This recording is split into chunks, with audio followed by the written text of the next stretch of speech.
الحمد لله نحمده ونستعينه ونستغفره ونعوذ بالله من شرور أنفسنا ومن سيئات أعمالنا من يهده الله فلا مضل له ومن يضلله فلا هادي له ونشهد أن لا إله إلا الله وحده لا شريك له ونشهد أن سيدنا وحبيبنا ومولانا محمدا عبده ورسوله الذي يرسله بالحق بشيرا ونذيرا وداعيا إلى الله بإذنه وسراجا منيرا فقد قال الله تعالى في كلامه المجيد وفرقانه الحميد جبل كل قرن أعوذ بالله من الشيطان الرجيم بسم الله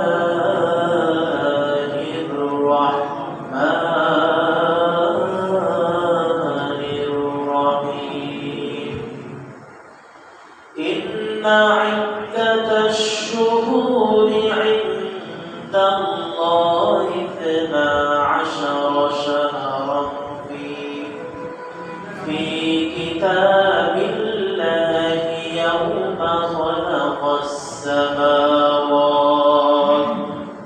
يوم خلق السماوات والأرض منها 4 حرم صدق الله العظيم وقال النبي صلى الله عليه وسلم ما رأيت النبي عليه الصلاة والسلام استكمل صيام شهر إلا رمضان وما رأيته أكثر صياما منه في شعبان أو كما قال عليه الصلاة والسلام الحمد لله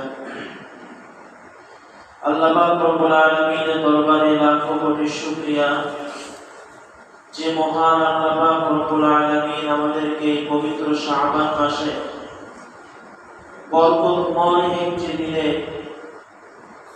আগত বরকতময় একটি রাতে আল্লাহ পাক রব্বুল আলামিন আমাদেরকে পবিত্র জুমার দিন পৃথিবীর শ্রেষ্ঠ ঘর মসজিদে আল্লাহর হুকুম পালন করার জন্য আসার তৌফিক দান করেছেন বসার তৌফিক দান করেছেন এজন্য অন্তরের অন্তঃস্থল থেকে শুকরিয়া আদায় করে বলছি আলহামদুলিল্লাহ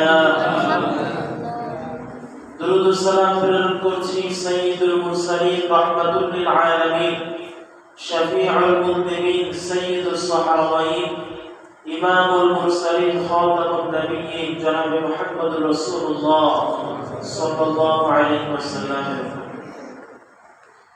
সম্মানিত উপস্থিতি আজকে শাবান মাসের মধ্য রজনী চলে আসবে সূর্য ডোবার পরে আজকে আমরা শাবান মাসের গুরুত্ব এবং লাইলাতুল নিসফি মিন শাবান শবে বরাত সম্পর্কে কোরআন এবং হাদিসের ভিতরে কি কি আছে এবং আজকের এই রাতের ফজিলত কি কোন কোন ব্যক্তিকে এই রাতে আল্লাহ পাক ক্ষমা করে দেন এবং কোন কোন ব্যক্তিকে আল্লাহ পাক এই রাতে ক্ষমা করেন না এই সমস্ত বিষয়গুলি নিয়ে আজকে আমরা আলোচনা করব ইনশাআল্লাহ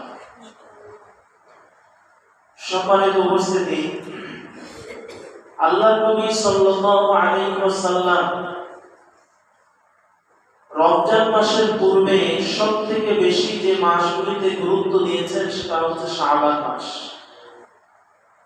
আম্মাজান আয়েশা রাদিয়াল্লাহু আনহা বলেন যে আল্লাহর নবী সাল্লাল্লাহু আলাইহি ওয়াসাল্লাম পবিত্র রমজান মাসে রোজা তো অবশ্যই রাখতেন, কিন্তু রমজান মাস চলে যাওয়ার পর পরবর্তী রমজান আসার আগ পর্যন্ত সবথেকে বেশি আল্লাহর নবী রোজা রাখতেন এই শাবান মাসে, এবং আমাদেরকে রোজা রাখার জন্য উদ্বুদ্ধ করেছেন। তার কারণ হলো দীর্ঘদিন আমরা রোজা থেকে দূরে ছিলাম।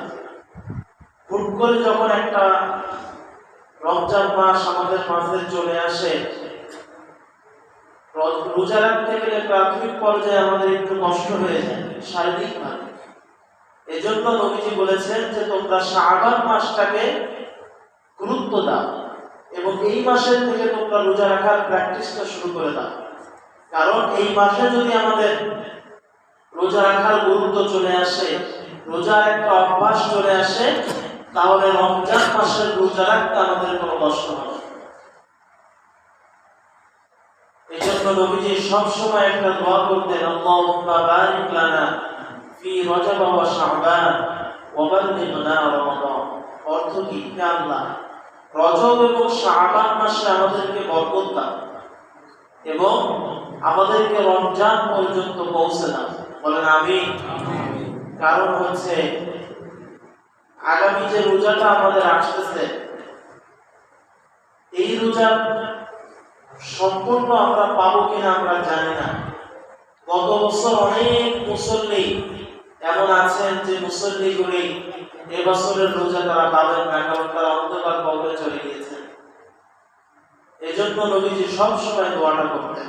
আল্লাহর নবী সাল্লাল্লাহু আলাইহি ওয়াসাল্লাম বলেন, আয়েশা রাদিয়াল্লাহু আনহা থেকে বর্ণিত, তিনি বলেন, ওয়ামা রাআইতুহু আকসারা সিয়ামান মিনহু ফি শাবান।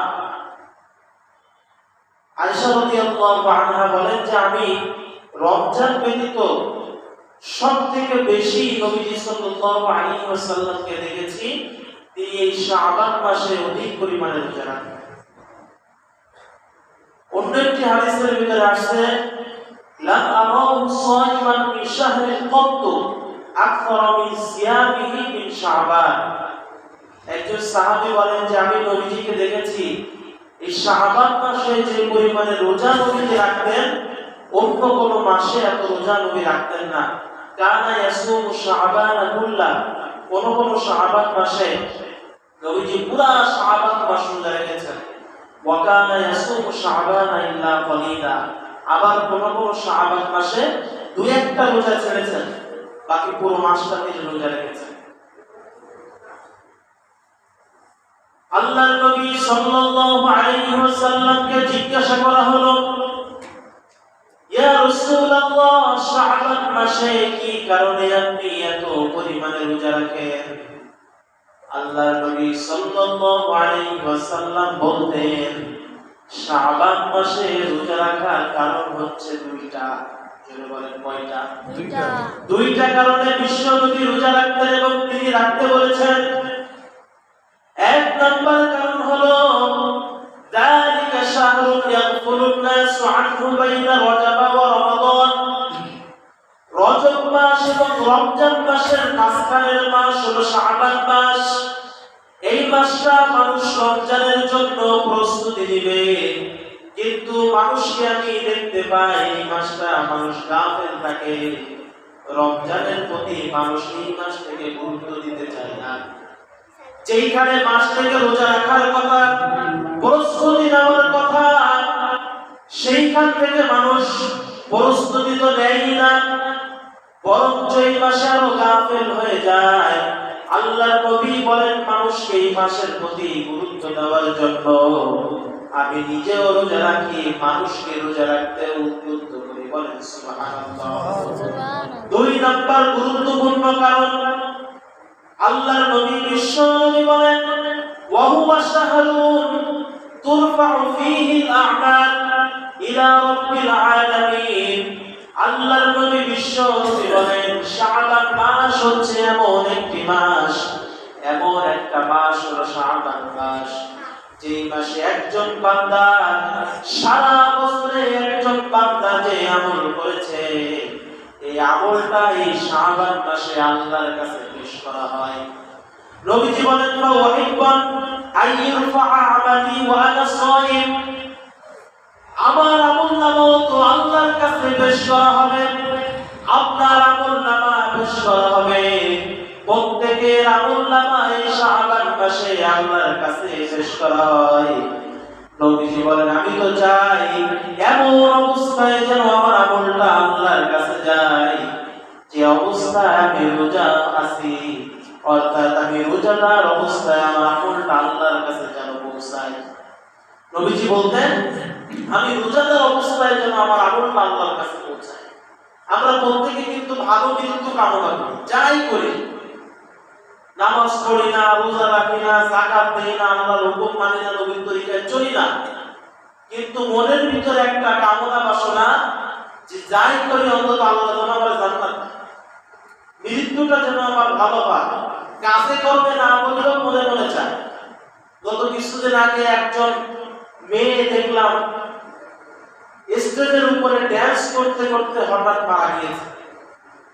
তাহলে এই যে মৃত্যুটা হলো, ভালো মৃত্যু, আল্লাহর নাফরমানি করছে, নিজের শরীরের বিভিন্ন অঙ্গ প্রত্যঙ্গগুলি মানুষের সামনে প্রেজেন্টেশন করছে, ক্যামেরায় সেটাকে দেখানো হচ্ছে, আর ওই অবস্থায় একটা মেয়ে মারা গেল। এর থেকে খারাপ মৃত্যু আমার মনে হয় আর হতে পারে।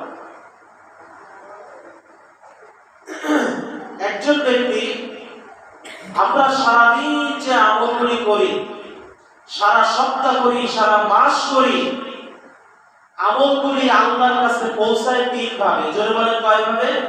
তিন ভাবে। এক নাম্বার, সকাল থেকে সন্ধ্যা পর্যন্ত যে আমলগুলি আমরা করি, ওই আমলগুলি সন্ধ্যাবেলায় আল্লাহর দিকে পেশ করা হয়।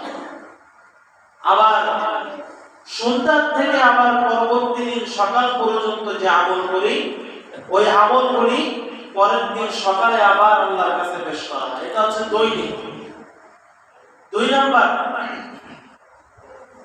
প্রতিদিনের আমল তো আল্লাহর কাছে পেশ করা হলো। দুই নাম্বার হচ্ছে সপ্তাহে 2 দিন, একটা হচ্ছে সোমবার আর একটা হচ্ছে বৃহস্পতিবার। এই 2টা দিন আমাদের সাপ্তাহিক আমলগুলি আল্লাহর কাছে পেশ করা হয়। এজন্য নবীজি বলতেন, তোমরা প্রত্যেক সোমবারে আর প্রত্যেক বৃহস্পতিবারে রোজা রাখবে, কারণ এই 2টা দিন আল্লাহর কাছে আমাদের আমলগুলি পেশ করা হয়। এটা হচ্ছে সাপ্তাহিক আমল।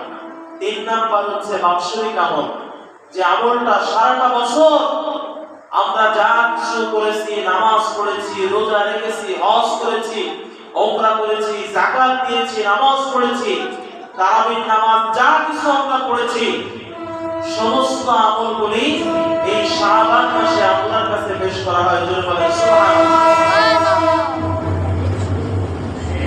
এজন্য আল্লাহর নবী, বিশ্ব নবী শাবান মাসে এত পরিমাণে গুরুত্ব দিয়েছেন। আল্লাহর নবী, বিশ্ব নবী শাবান মাসে বেশি বেশি রোজা রাখতে বলেছেন, কারণ এই শাবান মাসের আমলগুলি আল্লাহর কাছে পৌঁছায়। এই শাবান মাসে আমরা বেশ কিছু আমল করব। 1 নাম্বার আমল হলো, যেহেতু রমজান মাসে আমাদের ইবাদত বন্দেগী কিছুটা হলেও বাড়ে, আমরা ফরজ সালাতের পাশাপাশি নফল নামাজ আমরা আদায় করি, তারাবির নামাজ আমরা আদায় করি। আল্লাহর নবী, বিশ্ব নবী বলতেন, ও আমার সাহাবীরা, তোমরা এই শাবান মাসে ফরজ নামাজ যে পরিমাণে পড়বে, সেই পরিমাণ তোমরা নফল নামাজ পড়বে। ফরজ সালাতের পাশাপাশি নফল নামাজের গুরুত্ব দিতে বলেছেন বেশি বেশি। এখন থেকেই আমাদেরকে নফল নামাজ প্রতিদিন 2 রাকাত, 4 রাকাত, 6 রাকাত, এইভাবে করে আমরা নফল নামাজ এখন থেকেই যদি অভ্যাস করি, রমজান মাসে আমাদের এই নফলগুলি পড়তে আরো বেশি আমরা উদ্বুদ্ধ হব। কথা বলে ঠিক কিনা? কিন্তু হুট করে যেমন রোজা রাখতে গেলে কষ্ট হয়ে যায়, হুট করে এরকম নফল নামাজ যদি আমরা বাড়িয়ে দিই, কষ্ট কিছুটা হলে আমাদের হবে। এজন্য 1 নাম্বার হচ্ছে ফরজ সালাতের পাশাপাশি আমাদেরকে নফল নামাজের গুরুত্ব দিতে হবে এই মাস থেকে। 2 নাম্বার, ফরজ রোজার পাশাপাশি আমাদেরকে এই মাস থেকে নফল রোজার গুরুত্ব দিতে হবে। কারণটা একটু আগে বললাম, কারণ নবীজি এই মাসে পুরা মাস নবী সাল্লাল্লাহু আলাইহি ওয়াসাল্লাম রোজা রেখেছেন।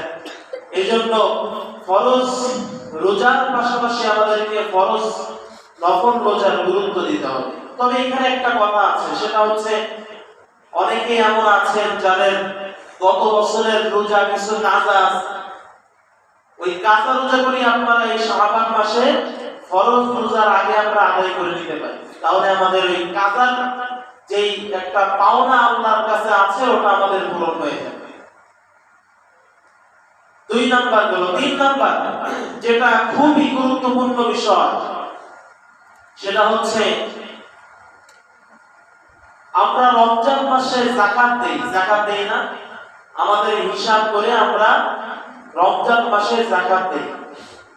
আমাদের যাদের যাকাত দেওয়ার সামর্থ্য আছে আমরা চেষ্টা করব রমজান মাসে যাকাত দিলে তো একটা সওয়াব অবশ্যই আছে, কিন্তু কিছু যাকাত আমরা এই শাবান মাস থেকেই দেওয়া শুরু করব। এর কারণ হচ্ছে যাকাত দিতে হয় গরিব দুঃখীদেরকে। গরিব দুঃখীরা ওই যাকাতের টাকা দিয়ে তাদের ঈদের বাজার করে, ঈদের কেনাকাটা করে। তো আপনি যখন শাবান মাসে এই যাকাতের কিছুটা অংশ গরিবদেরকে দিবেন, যে গরিবদেরকে আপনি যাকাতের অংশটা দিবেন ওদেরকে আর রমজানে কেনাকাটার জন্য চিন্তা করতে হবে না। কথা বলেন ঠিক কিনা? তারা রমজান মাসের জন্য একটা প্রস্তুতি নেবে, তাদের ভিতরে একটা টেনশন থাকে কি দিয়ে ইফতারি করব, কি দিয়ে আমরা সেহরি করব। রমজান মাসে অনেকে কেনাকাটা করে ঈদের জন্য, আমরা কি কেনাকাটা করব, এই ধরনের একটা টেনশন গরিব মানুষের ভিতরে কাজ করে। আপনি যদি যাকাতটা এখন থেকেই দেওয়া শুরু করেন তাহলে অন্তত ওদেরকে আর রমজান মাসের ঈদের কেনাকাটা নিয়ে তাদের আর টেনশন করা লাগবে। এজন্য যাদের যাকাত দেওয়ার সামর্থ্য আছে আমরা এই মাস থেকে টুকটুক করে যাকাত দিয়ে যাব ইনশাআল্লাহ। 4 নাম্বার, রমজানের হিসাব নিকাশ আমাদের এখন থেকেই শুরু করতে হবে। রমজানের আর কয়দিন আছে, কয় ঘন্টা আছে, এইভাবে করে আপনারা রমজানের একটা হিসাব নেবেন। কারণ রমজান হচ্ছে একজন মুমিন বান্দার জন্য আল্লাহর পক্ষ থেকে একটা নিয়ামত। কথা বলেন ঠিক কিনা? 1 টাকা দান করলে কয় টাকা দানের সওয়াব হয়? তাহলে এই অফার কি অন্যান্য মাসে আমরা পাই? এইজন্য এখন থেকেই রমজানের একটা সুন্দর পরিকল্পনা আমাদেরকে সামনে নিয়ে আগাইতে হবে। কিভাবে আমরা পুরা রমজানটা আমরা পরিচালনা করব, পরিবার পরিকল্পনা করতে হবে। ইবাদতের জন্য একটা রুটিন করে নেবেন। আমাদের ব্যক্তিগতভাবে ইবাদতের জন্য একটা রুটিন করা থাকে। আমরা যারা মাদ্রাসার ব্যাকগ্রাউন্ডে, আমাদের যাদের তারাবি পড়াইতে হয়, রমজান মাসে সারা দিনের কাজ একদম ঘুম থেকে উঠে আবার ঘুমানো পর্যন্ত পুরা রমজান মাস আমাদের এখন থেকে একটা রুটিন করা আছে। তো এইভাবে করে আপনারাও যারা বিভিন্ন দোকানে কাজ করেন, মাঠে ঘাটে কাজ করেন, ব্যবসায়িক মানুষ যারা আছেন, এখন থেকেই রমজান মাসের একটা রুটিন আমরা করে নিব যে আমরা এই ঘন্টা থেকে এই ঘন্টা, এই কয় ঘন্টা আমরা কাজ করব, এই কয় ঘন্টা আমরা কোরআন তেলাওয়াত করব, এই কয় ঘন্টা আমরা আল্লাহর ইবাদত করব। এইভাবে করে পারা যাবে না ইনশাআল্লাহ? আল্লাহ পাক রব্বুল আলামিন আমাদের সবাইকে এই শাবান মাসের গুরুত্ব বোঝার তৌফিক দান করেন। জোরে বলি আমিন। এই শাবান মাসে একটি রাত আছে যেটাকে আমরা শবে বরাত বলেছি, তাই তো?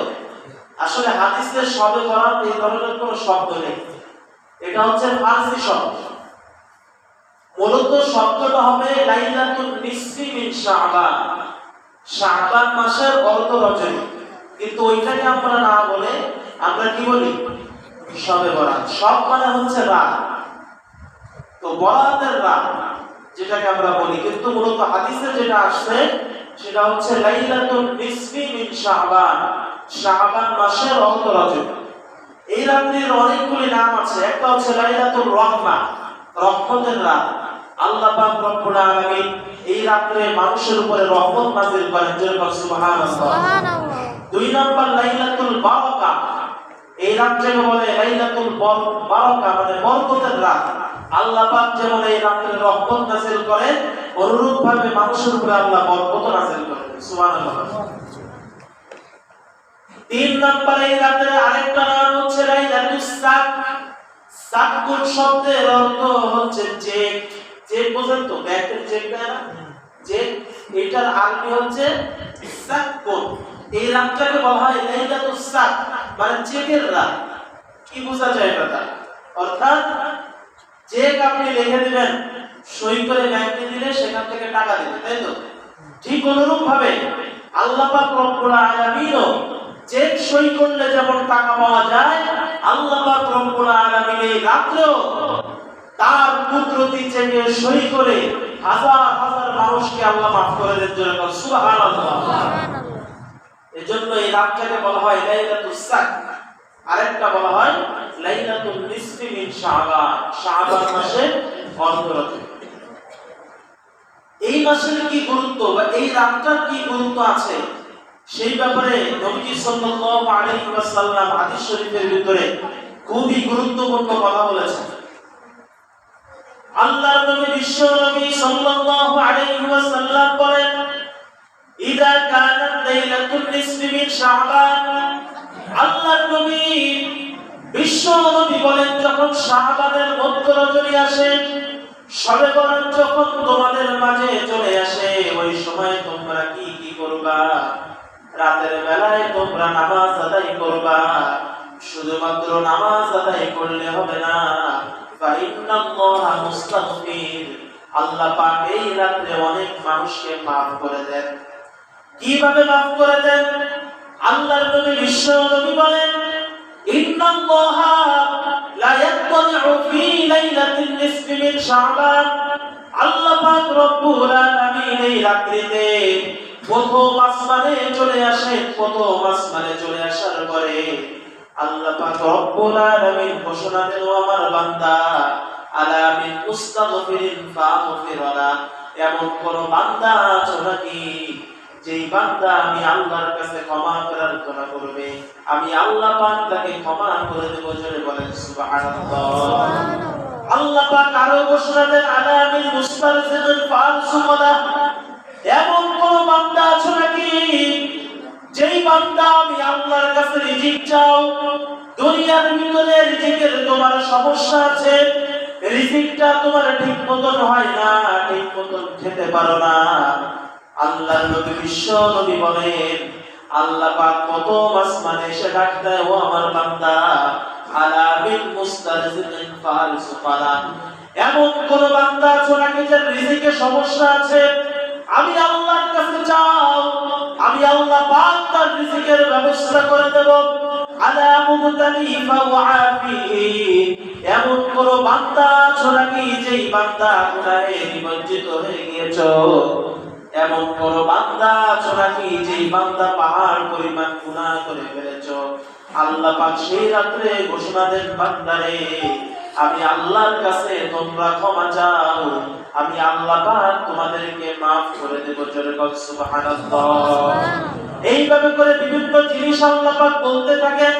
আল্লাহর নবী বলেন, আল্লাহ পাক বিভিন্ন ভাবে ঘোষণা দেন, হাত্তা ইয়াতলি আল ফজর, ফজরের আগ পর্যন্ত আল্লাহ পাক এইভাবে ঘোষণা দিতে থাকেন। তাহলে বলেন তো এই রাতের বরকত আছে না নাই? আছে। বলেন আছে না নাই? আছে। 10 শ্রেণীর মানুষকে আল্লাহ পাক রব্বুল আলামিন এই রাত্রিতে ক্ষমা করেন না।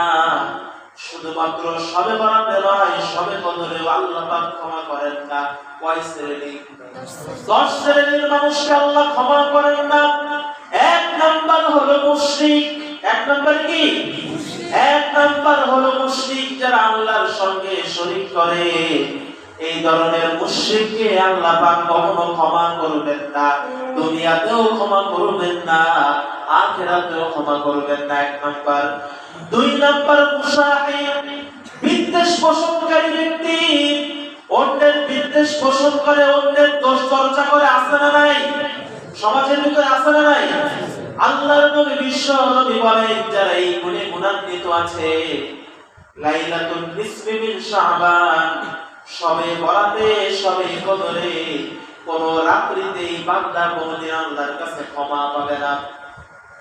3 নম্বরে আকুল ওয়ালিদাইন, মা বাবার যারা কষ্ট দেয়, মা বাবার অবাধ্য যারা হয়, মা বাবাকে কষ্ট দিয়ে চলে, এই শ্রেণীর মানুষকে আল্লাহ পাক এই 2 রাত্রিতেও ক্ষমা করবেন না।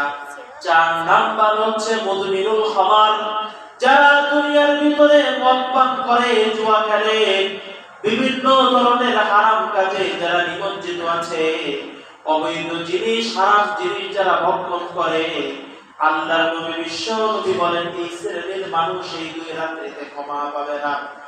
5 নম্বরে কাতিলুন নাফসি, অন্যায় ভাবে যারা মানুষকে হত্যা করে, অন্যায় ভাবে যারা একটা নফসকে হত্যা করে, এই শ্রেণীর মানুষ এই 2 রাত্রিতে ক্ষমা পাবে না। আমাদের সমাজের ভিতরে এই শ্রেণীর মানুষ আছে না নাই? অন্যায় ভাবে মানুষকে হত্যা করে ফেলে এমন মানুষ আমার সমাজে আছে না নাই? 4টি কারণে একজন ব্যক্তিকে আপনি মানতে পারবেন। 1 নাম্বার হলো কিসস আদায় করার জন্য একজন আরেকজনকে মেরে ফেলেছে, আপনিও তাকে মারতে পারবেন শরীয়ত অনুযায়ী। 2 নাম্বার হলো এমন যদি কোনো ব্যক্তি থাকে যে ব্যক্তির কারণে মানুষ অতিষ্ঠ হয়ে গেছে এলাকার ভিতরে, ওই ব্যক্তির কারণে এলাকার মানুষের ঘুম হয় না, আতঙ্কের ভিতরে থাকে, না জানি কার উপর হামলা করে, না জানি কাকে মার্ডার করে ফেলে, না জানি কাকে হাত পা ভেঙে ফেলে, কবজি কেটে ফেলে। এই ধরনের আতঙ্কবাদী আমার সোনার বাংলাদেশে আছে না নাই? জোরে বলেন আছে না নাই? শরীয়তের ভিত্তিতে এই শ্রেণীর মানুষকে মারা যায় আছে। 2 নাম্বার গেল। 3 নাম্বার হলো এমন একজন ব্যক্তি, যে ব্যক্তি ইসলাম ধর্ম গ্রহণ করেছে, পরবর্তীতে আবার মুরতাদ হয়ে গিয়েছে, ইসলাম ধর্মের উপরে নাই, ইসলাম ধর্ম গ্রহণ করে আবার হিন্দু হয়ে যায়, খ্রিস্টান হয়ে যায়, আছে না নাই? বলেন আছে না নাই? মেয়ে মুসলমান, ছেলে হিন্দু। এখন ছেলেদের মন তো শক্ত আর মেয়েদের মন তো নরম। এমন পাম দিয়া দেশে 14 ফেব্রুয়ারি আসলে একটু পরে বলবো ছাড়বো বিষয় নিয়ে। এমন পাম দিয়া দেশে হিন্দু ধর্ম ছেড়ে দিয়ে, মা বাপ সব ছেড়ে দিয়ে সে এখন ওই হিন্দুর সঙ্গে, আজকে সকালেও দেখলাম এরকম একটা পরামর্শ, আজকে সকালে কপালে সিঁদুর পড়ে সে মুসলমান ছিল, হিন্দু হয়ে গেছে। শরীয়তের বিধান হলো ওর বেঁচে থাকার কোনো অধিকার নেই, হয় তওবা করতে হবে না মেরে ফেলতে হবে। 3 নাম্বার। 4 নাম্বার, যদি কোনো বিবাহিত পুরুষ জিনা করে ফেলে, বিবাহিত বলেছি, অবিবাহিত না, অবিবাহিতদের শাস্তি হচ্ছে তাদেরকে বেতের বাড়ি দিতে হবে। কিন্তু বিবাহিত যদি কোনো পুরুষ বা মহিলা অবৈধভাবে মিলামেশা করে জিনা করে ফেলে, শরীয়তের বিধান হচ্ছে ওকে পাথর পর্যন্ত পুঁতে রেখে পাথর মেরে হত্যা করে ফেলতে হবে। কে বলেছেন? আল্লাহ। বলে আল্লাহ। অহরহ হচ্ছে আজকের এই 14 ফেব্রুয়ারি ভ্যালেন্টাইন ডে, বিশ্বের একমাত্র বিবাহ দিবস। এই 14 ফেব্রুয়ারিতে হাজার হাজার মহিলা, হাজার হাজার মেয়ে ধর্ষিত হবে, লাঞ্ছিত হবে, অপমানিত হবে, কত মানুষ তালাক প্রাপ্ত হয়ে যাবে, জিনায় নিমজ্জিত হয়ে যাবে আজকের এই দিনে। কথা বলেন ঠিক কিনা? সম্মানিত ভাই, এজন্য এই 4টি কারণে একজন ব্যক্তিকে মারা যায় আছে। তবে যদি মারতে চান তাহলে সেই ক্ষেত্রে 3টা বিধান আপনাকে মানতে হবে। 1 নাম্বার, প্রশাসনিক ভাবে আপনি নিজে তাকে মারতে পারবেন না, সে আপনাকে মেরে ফেলছে, আপনি তাকে মার্ডার করে ফেললেন না। প্রশাসনের মাধ্যমে, দেশের আইনের মাধ্যমে, শরীয়তের বিধান অনুযায়ী তাকে শাস্তি দিতে হবে। আপনি আইন নিজ হাতে তুলে নিতে পারবেন। 2 নাম্বার, আপনি তাকে মুক্তিপণ নিয়ে তাকে আপনি ছেড়ে দিতে পারেন যে আমাকে এত লক্ষ টাকা দিতে হবে, তাহলে তুমি মাপ পেয়ে যাও। তুমি যে আমার অমুককে মেরেছো, শরীয়তের বিধান হচ্ছে তোমাকে এই মুহূর্তে হত্যা করে ফেলা, কিন্তু তোমাকে আমি মাফ করে দিলাম, আমাকে এত টাকা দিতে হবে। যদি সে দেয়, শরীয়তের বিধান তাকে ছেড়ে দেওয়া যায় না। 3 নাম্বার হচ্ছে কোন মুক্তিপণ না, কিসস না, আল্লাহর সন্তুষ্টির জন্য আপনি মাফ করে দিলেন আর বললেন আজকে তোমাকে আমি, তুমি আমার আত্মীয় স্বজনকে মেরেছো, আমার বাবাকে মেরেছো, আমার ভাইকে মেরেছো, তোমার বিচার আল্লাহ করবে, আমি তোমাকে মাফ করে দিলাম। এই 3টা সূরা আছে। সম্মানিত ভাইরা আমার, 5 নাম্বার, 2 রাত্রিতে যে 10 শ্রেণীর মানুষ ক্ষমা পাবে না, সবে বরাতেও ক্ষমা পাবে না, সবে কদরেও ক্ষমা পাবে না। তার ভিতরে 5 নাম্বার হলো কাতিলুন নাফস, যারা অন্যায়ভাবে মানুষকে হত্যা করে। 6 নাম্বার মুসবিলুল ইসার, টাকনোর নিচে যারা জামা কাপড় পরে। সমাজের ভিতরে 100% এর ভিতরে 90% মানুষ এমন আছে যারা টাকনোর নিচে জামা পরে, কাপড় পরে, আছে না নাই? নবীজি বলেন যারা টাকনোর নিচে কাপড় পরে ওই অংশটাকে আল্লাহ পাক কোথায় দিবেন? জাহান্নামে দিবেন। এখন আপনি 5 ওয়াক্ত নামাজ পড়েন, রোজা রাখেন, হজ করেন, যাকাত দেন, সবকিছু করেন, কিন্তু টাকনোর নিচে আপনি কাপড় পরেন, তাহলে আপনার ওইটুকু কেটে জাহান্নামে দেবে, বাকিটা জান্নাতে দেবে, তাই তো? নাকি পুরোটাই দেবে? পুরোটাই জাহান্নামে দেবে। বিজ্ঞান বলছে আমাদের শরীরের ভিতরে যে বীর্যটা আছে, আমাদের শরীরের সবথেকে গুরুত্বপূর্ণ অংশ হচ্ছে বীর্য। এই বীর্য উৎপাদন হয় হচ্ছে আমাদের সর্বপ্রথম শরীরে বীর্য উৎপাদন হয় এই টাকনোর এখানে। এইখান থেকে সোজা চলে যায় আমাদের পিঠে, এবং ওইখান থেকে স্বামী স্ত্রীর ব্যবহারের মাধ্যমে মহিলাদের ভিতরে যায়।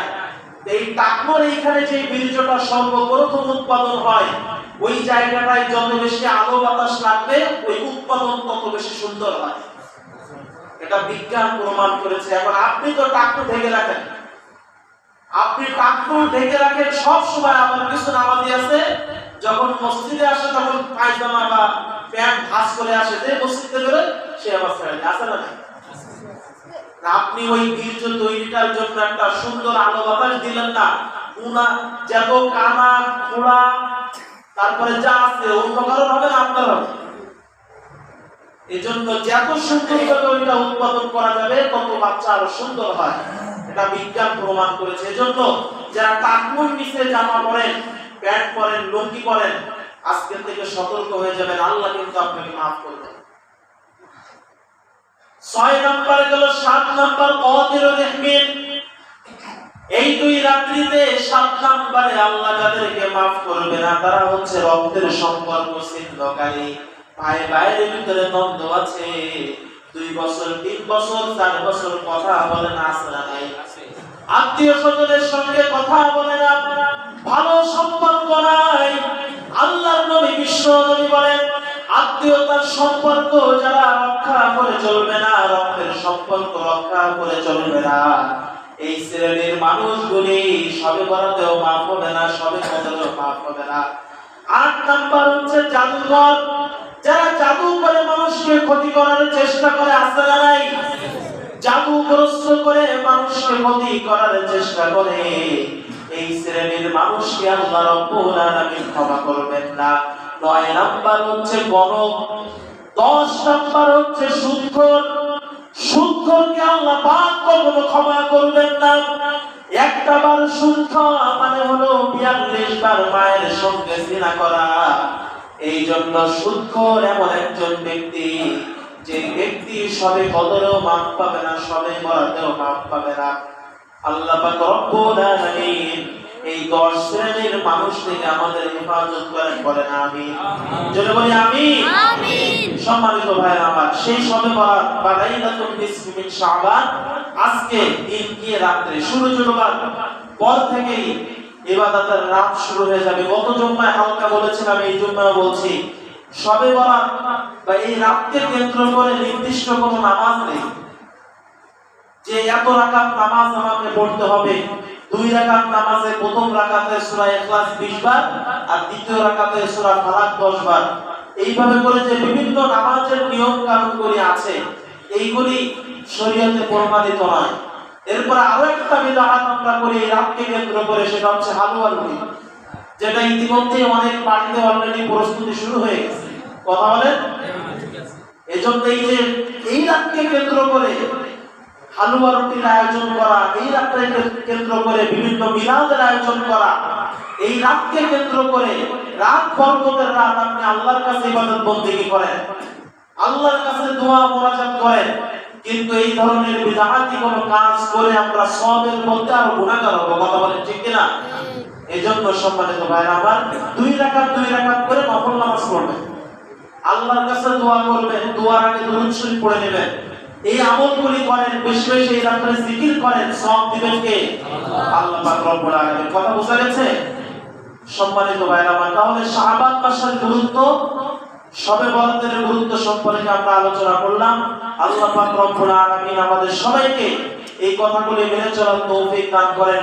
14ই ফেব্রুয়ারি বিশ্ব বেহায়া দিবস। আজকে 14ই ফেব্রুয়ারি ইতিহাস প্রতি বছর এখানে বলি, আজকে আর বললাম না, শুধু এতটুকু বলি, নবীজি হাদিসে বলেছেন, মান তাশাব্বাহা বিকওমিন ফাহুয়া মিনহুম, যার সঙ্গে যার মহব্বত তার সঙ্গে তার কিয়ামত। আপনার মহব্বত যদি আলেম ওলামাদের সঙ্গে হয়, কোরআন হাদিসের সঙ্গে হয়, আপনি জান্নাতে যাবেন।